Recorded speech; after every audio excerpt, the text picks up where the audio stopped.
Yeah, it turns out Volk made a massive mistake. Islam Makhachev absolutely handled the dwarf, put him down with a head kick in the first round. And this is another example of somebody you would least expect to take advantage of such a great champion's biggest weakness or weaknesses. A lot like when Sean Strickland thoroughly dominated Israel Adesanya. I wasn't thinking he was going to be the one to take advantage of his shortcomings. And when you consider the fact that Volk just fought Yair Rodriguez, a literal ninja fighting in the UFC, one of the best kickers in the game, and he couldn't get off too many of his own kicks. And here go Islam Makhachev putting down Volk with a head kick. No slight to Islam at all, obviously, it just sounds funny. And hopefully this absolute decimation will serve as the #1 reason why you don't take short notice fights at the highest level of the game. I've seen a lot of people trying to down talk Charles Oliveira over the past couple weeks. And I can feel them to a very certain extent. They really just disappointing the rematch ain't happened. But as Charles himself already said, this is a big fight for himself and just in general. And so if he ain't 100%, he ain't gonna do it. Because just like for Volk, this would have been a rematch for Charles as well.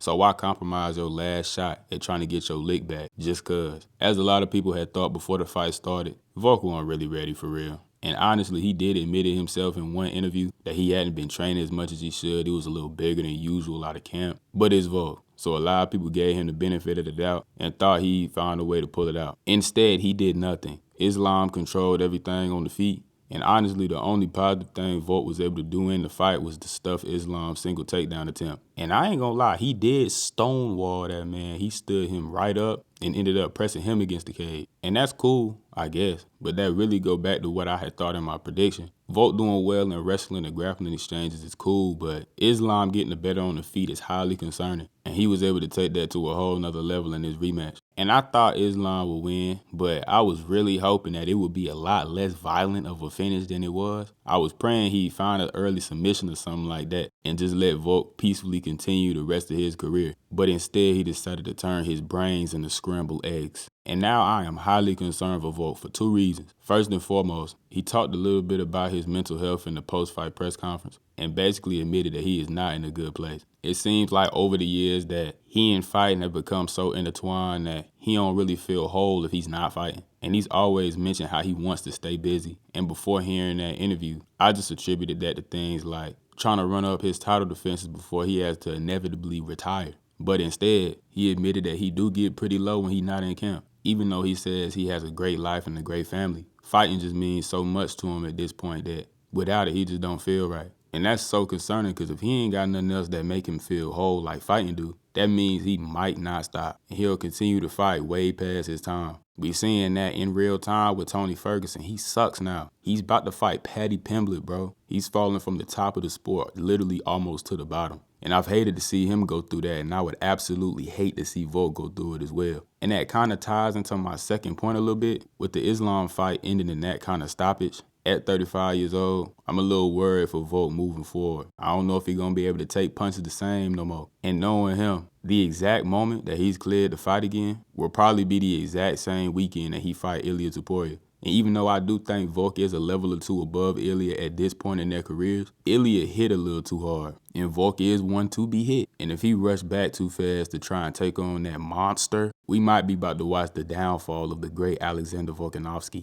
And that would truly hurt my soul. Alright, I've spent way too much time talking about the loser. As for Islam, great performance, did what he was supposed to do. A lot of people gonna try and downplay it because Volk took it on short notice, but honestly, Volk knew what he was getting himself into. Islam did as well by switching up his opponent a week before the fight. Now, Islam's in an interesting spot because he's only fought 2 different people over the past year, and from the way it's looking, it's seeming like the Oliveira rematch is going to be next. And that's cool to an extent, but at the same time, I do kind of want to see Islam fight different people. But I guess you might as well look to close this Oliveira chapter because Oliveira done beat everybody else in the division himself. So before I say anything else, I want to go ahead and issue a massive apology to Kamaru Usman. I'm sorry, bro. I disrespected you a lot over the past few months, and I allowed myself to become unfamiliar with your game. Because he looked pretty good against Hamzat, I ain't gonna lie. Now, he ain't look all the way like the Kamaru Usman of old, which is to be expected. He a little older now, but he looked way better than I thought he would. Now, the first round was rough.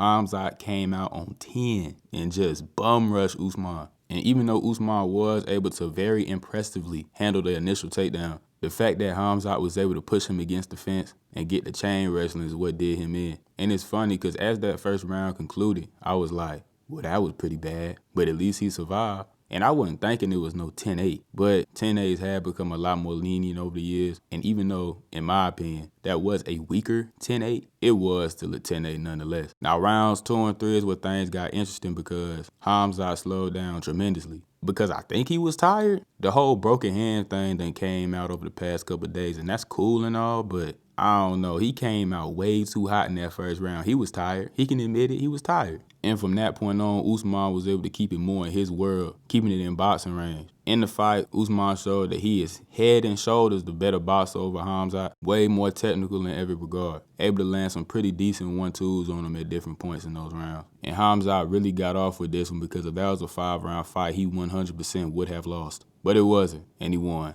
So I ain't gonna lie, I wouldn't have been mad at a draw. With how well Usman did, I would have gave it to him just cause. That's probably why I ain't no judge though. Usman's stock definitely gonna rise from this performance. Obviously, especially in my eyes, being that I didn't think he had a chance in this fight. Oh, and also shout out to Usman's Brazilian Jiu-Jitsu defense. I also want to apologize because I didn't give his defense any credit. Now, obviously, offensively, he is severely lacking. But he has been put in some interesting positions over his past few fights and survived them all against, bare minimum, pretty good grapplers. And for Khamzat, I'm going to keep it real. I don't know how I feel about him no more. Because in the first round or two, I think he can ragdoll everybody in the division. But with that being said, if he don't manage to get that finish, this is the second time in a 3-round fight that we've seen him significantly slow down. So, I don't know. It wasn't a bad performance from him per se, but I don't think it was what most people was wanting to see from him. Then you got the whole Magomed Ankalaev, Johnny Walker debacle. I ain't gonna lie, not that much happened in the actual fight, so it ain't too much to speak on that front, but the brawl that almost popped off after the fight got called off was kind of funny to watch for like 2 seconds, until I actually thought they was finna get busy in the octagon, and Danny came in and shut all that down. The fact that Johnny Walker looked that quote-unquote doctor in his face and said they was in the desert is the only appropriate answer for him to have given. It's Johnny Walker at the end of the day. And what makes it even funnier is that he was literally right. But the doctor apparently wanted the exact coordinates of their location, so he said he couldn't fight. The last year of Magomed's career has easily been one of the weirdest things I've ever seen in my life. But technically, he still is on his unbeaten streak, right? Even though he 100% should have got disqualified, he need the man in his face. But before that, the card actually started out quite well. Ikram Aliskerov completely decimated Worley Alves, which was expected. It's absolutely time to go ahead and get him a ranked opponent. And Said Nurmagomedov got the mole out of there quite quickly with a modified guillotine. The mole got a little too excited. Thought he was doing something, stuck his head in the cookie jar and paid for it. I ain't gonna lie, the card as a whole was decent. It was a lot going on. You got some finishes, unfortunate stoppages. It was alright, I ain't gonna lie. But what Islam did to Volk might change the landscape of the organization drastically moving forward.